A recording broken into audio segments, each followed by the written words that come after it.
अस्सलामु अलैकुम वरहमतुल्लाह वबरकातुह। बिस्मिल्लाहिर्रहमानिर्रहीम। सुल्तान सलाहुद्दीन अय्यूबी रहमतुल्लाह अलैह अपने सिपाहियों के साथ शिकार से वापसी पर जंगल से गुजर रहे थे कि सुल्तान की नज़र एक आदमी पर पड़ी जिसको गांव के 5-6 आदमी बुरी तरह से मार रहे थे।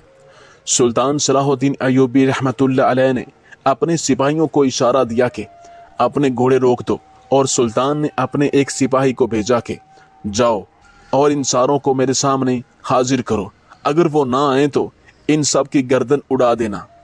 सिपाही आदमियों के पास गया और सुल्तान का हुक्म दिया और कहा कि सुल्तान के पास हाजिर हो।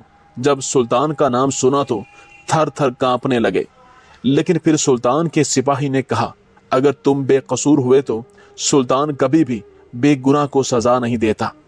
इधर सुल्तान घने दरख्तों के नीचे साए में बैठ गया और घोड़े को भी आराम के लिए छोड़ दिया। इन गांव वालों से पूछा, आखिर ऐसी क्या बात है कि तुम इस नौजवान पर बुरी तरह तशद्दुद कर रहे हो? तो इन्होंने कहा, सुल्तान मुअज्जम, ये नौजवान हमारे गांव में रहता है और हमारा रिश्तेदार है, लेकिन इस नौजवान से ऐसा गुनाह सरजद हुआ कि हम खुद को भी काबू में ना रख सके। ये सुनकर सुल्तान सलाहुद्दीन अय्यूबी रहमतुल्लाह अलैह ने कहा, इस नौजवान ने आखिर ऐसा क्या गुनाह किया कि तुमने इसकी सजा का तयन खुद ही कर लिया? और एक बात और, किसी मुजरम को सजा देने का तुम खुद तयन नहीं कर सकते।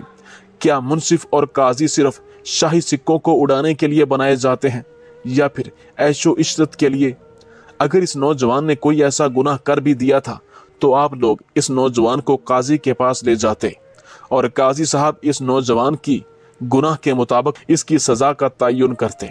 सारे गांव वाले सुल्तान के सामने सर झुकाए खड़े हो गए और फिर सुल्तान सलाहुद्दीन अय्यूबी रहमतुल्लाह अलैह इस जख्मी नौजवान से मुखातिब हुआ और फरमाया, ऐ नौजवान, तुम खुद बताओ कि तुमसे आखिर ऐसा क्या गुनाह सरजद हुआ, ये तुम्हें इतनी बुरी तरह मार रहे थे? सुल्तान सलाहुद्दीन अय्यूबी रहमतुल्लाह अलैह के भारी अल्फाज सुनकर वो नौजवान भी सर झुकाए शर्म से खड़ा रहा, और सुल्तान सलाहुद्दीन अय्यूबी के अल्फाज में इतना ज्यादा शिद्दत होती कि उस वक्त के मुर्रखीन के मुताबिक आपके सामने लोग बात करते वक्त लड़खड़ा जाते। सुल्तान के सवाल पर किसी में बोलने की हिम्मत न हुई। थोड़ी देर खामोशी छा गई और ऐसे लगता था कि सब की सांसें रुक गई हैं।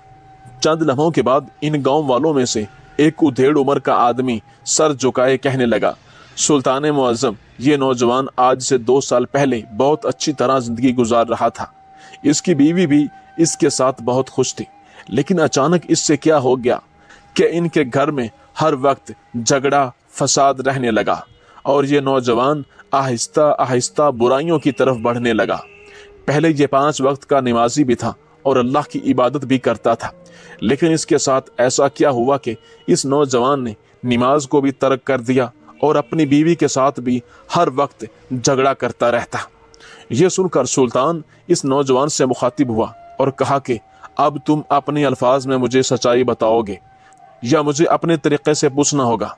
कांपते हुए जुबान से वो नौजवान बोला, सुल्तान मुअज्जम, आज से 2 साल पहले मैं अपनी बीवी के साथ बहुत खुशी खुशी जिंदगी गुजार रहा था, लेकिन बदकिस्मती से मेरे गांव के एक नौजवान के साथ मेरी दोस्ती हुई और बदकिस्मती से वो नौजवान बुरी आदतों में मशगूल था।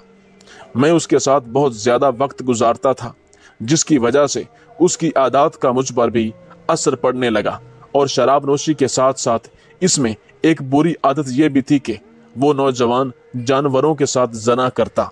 और एक दिन मैंने भी उसको देखकर एक गधी के साथ जना किया। इसके बाद जैसे ही मैं घर लौटा तो मेरी बीवी ने फौरन मेरे जिस्म से आने वाली बदबू से पहचान लिया और इसने मुझे उस दिन से लेकर आज तक अपने करीब ही नहीं आने दिया, और उस दिन से इसी तरह मैं जानवरों के साथ बदकारी करने लगा, और ना ही मैं पहले की तरह नमाज पढ़ता था और ना ही खुद को साफ सुथरा रखता और ना खुद का ख्याल करता, और आहिस्ता आहिस्ता मैं इस अंजाम तक आ पहुंचा, हत्ता कि ऐसा वक्त आ पहुंचा कि गांव वालों ने हमें जानवरों के साथ जना करते हुए देख लिया तो इन्होंने हमें बुरी तरह मारा। अब ना ही मुझे बीवी अपने करीब आने देती थी और ना ही मैं किसी जानवर के साथ जना कर सकता था। इसलिए मैंने शहवत से तंग आकर जंगल में चला आया। मैंने हर तरफ नजर दौड़ाई, लेकिन कोई भी जानवर नजर नहीं आया। शहवत से तंग आकर मैंने अपना नफ्स पत्थर पर रगड़कर अपनी शहवत निकाल रहा था कि गांव वाले किसी काम के सिलसिले में जंगल से गुजर रहे थे। इनकी नजर मुझ पर पड़ गई और इन्होंने मुझे पकड़कर बुरी तरह मारा।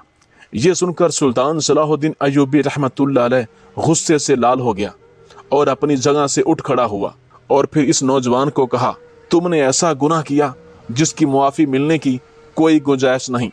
फिर सुल्तान ने अपने सिपाहियों को हुक्म दिया, इस नौजवान को जिंदान में जाकर बांध दो। फिर आपने हुक्म दिया कि कल सुबह मेरी अदालत में इस नौजवान की बीवी को लेकर तुम हाजिर हो जाना। अगले दिन सुल्तान सलाहुद्दीन अय्यूबी रहमतुल्लाह अलैह अदालत में तशरीफ लाए। इधर से गांव वाले इस नौजवान की बीवी को लेकर सुल्तान सलाहुद्दीन अय्यूबी रहमतुल्लाह अलैह की अदालत में हाजिर हुए। सुल्तान ने मुकदमे की कार्रवाई शुरू की और सिपाहियों को हुक्म दिया कि इस नौजवान को मेरे सामने हाजिर करो। तमाम दरबारी इस नौजवान की हालत को देखकर अजीब अजीब बातें कर रहे थे और कह रहे थे, इसने जो गुनाह किया इसको कभी भी मुआफी नहीं मिलेगी। सुल्तान सलाहुद्दीन अय्यूबी रहमतुल्लाह अलैह ने इस नौजवान की बीवी से पूछा कि जब तुम्हारे शौहर से एक बार गुनाह हुआ तो तुम्हें इसको मुआफ करके तुम्हें इसको इसका जायज हक जरूर देना चाहिए था।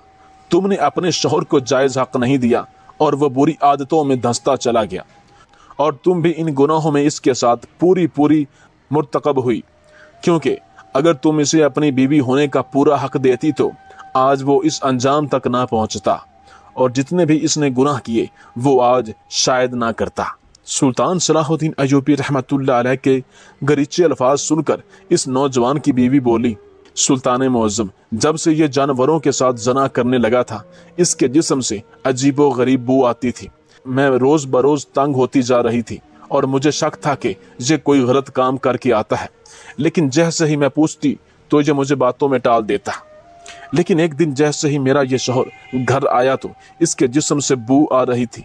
मैं जान गई थी कि ये किसी जानवर के साथ जना करके आ रहा है।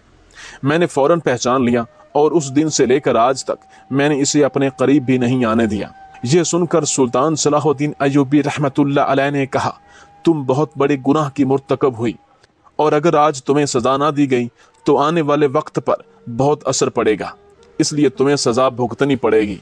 फिर सुल्तान ने इस नौजवान को सजा सुना दी और इसके बाद सुल्तान ने लोगों को मुखातिब करते हुए कहा कि औरत मर्द को जमीन से आसमान तक ले जा सकती है और वही औरत इंसान को आसमान से गिराकर जमीन के नीचे भी ले जा सकती है। अगर तुम चाहती तो अपने शौहर का साथ देकर इसको इतने बड़े गुनाहों के दलदल में धंसने से बचा सकती थी, लेकिन तुमने इसकी मदद करने की बजाय आसानी वाला रास्ता इख्तियार किया और इसको जलती आग और गुनाहों में धकेल दिया। हत्ता के सुल्तान सलाहुद्दीन अय्यूबी रहमतुल्लाह अलैह ये बातें करते हुए आप दीदा हो गए कि अल्लाह के अजाब से डरो। ये सब कुछ अल्लाह के अजाब को दावत देने के मुतरादिफ है। फिर इस औरत से मुखातिब होते हुए कहा, तुम्हें भी अल्लाह के सामने सजदा रेज होकर अपने गुनाहों की मुआफी की दुआ मांगनी चाहिए, क्योंकि तुम भी अपने शौहर के गुनाहों में बराबर की शरीक हो। अल्लाह ताला से दुआ है कि अल्लाह ताला हर मुसलमान को नेक और अच्छे दोस्त और नेकूकार बीवी अता करे।